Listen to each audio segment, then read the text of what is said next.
CashApp CoKeiaDreams is the greatest channel ever. Please like, subscribe, and comment.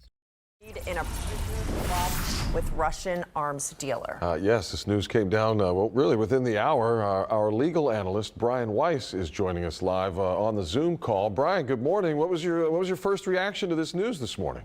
Look, Owen, it is the ultimate feel-good story during the holiday season. Make no mistake.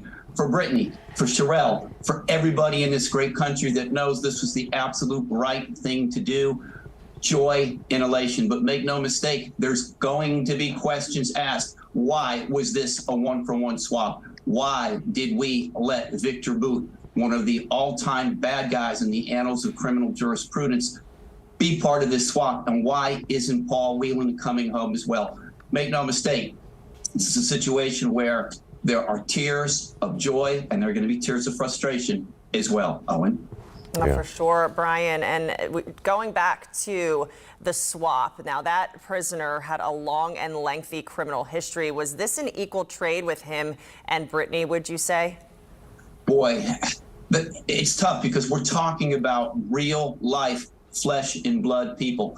And there's no way that Brittney or Sherelle could ever want to believe for a millisecond this wasn't a fair trade. But from 35,000 feet, Sophia, it's not. We're looking at a guy that's only done 11 of 25 years, who then Attorney General Eric Holder basically said that this guy may not be in a class by himself when it comes to arm dealers, but it doesn't take long to call the roll. On the other hand, you had Brittney doing 10 months of an 11-year sentence. And again, I really think there's a couple of things that need to be made cogent here. Number one, anybody who is even thinking about getting on a plane to Russia, don't. That's number one. Number two, to the thugs and the knuckleheads who run not only Russia, but its criminal justice system, there is a special place in hell for you, not in this life, but hopefully in the next one. Sophia?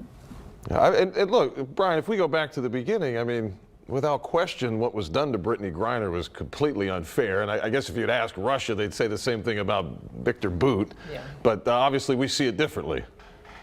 And you're 1,000% right, Owen. Look, regardless of what Viktor Bout was convicted of, and he deserved every one of the 365 days of the 25 years that he was assessed in federal prison, we have a system that is second to none in terms of due process.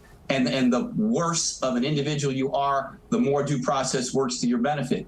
What happened to Brittney Griner, Owen, and again, you hit it in the 375 boxes in Minute Maid. I'd say that what happened was a kangaroo court, but we'd be giving kangaroos a bad name. Anybody who believes that due process exists in Russia, think again. Russia is where due process goes to die. And Brian, you go back to talking about Paul Whelan, not included in this swap, who's also being held in Russia. Like you said, lots of tears, especially of frustration, I'm sure, for his family. Yeah, Sophia, I think what was at least somewhat comforting to Paul Whelan and his family was President Biden's assertion that he will be brought home at some point. Again, not a question of if, it's a question of when. But I know that in this situation that Brittney and Sherelle are obviously elated. There's an old saying that if you haven't done time in a Russian prison, you haven't done time. To think what Brittney Griner has gone through for the last 10 months is unspeakable. We can only hope, we can only pray that the same forces that brought Brittney home today, that the stars being in alignment are somehow aligned at some point for Paul Whelan in the not too distant future. Guys. KPRC2 legal analyst Brian Weiss with reaction to the late-breaking news this morning that Brittney Griner has been freed from a Russian penal colony in a prisoner swap with, well, essentially a Russian thug who's going home to do whatever Russian thugs do back there. But Brian, thank you, sir, for your time and your perspective this morning. Appreciate it. Thanks, guys.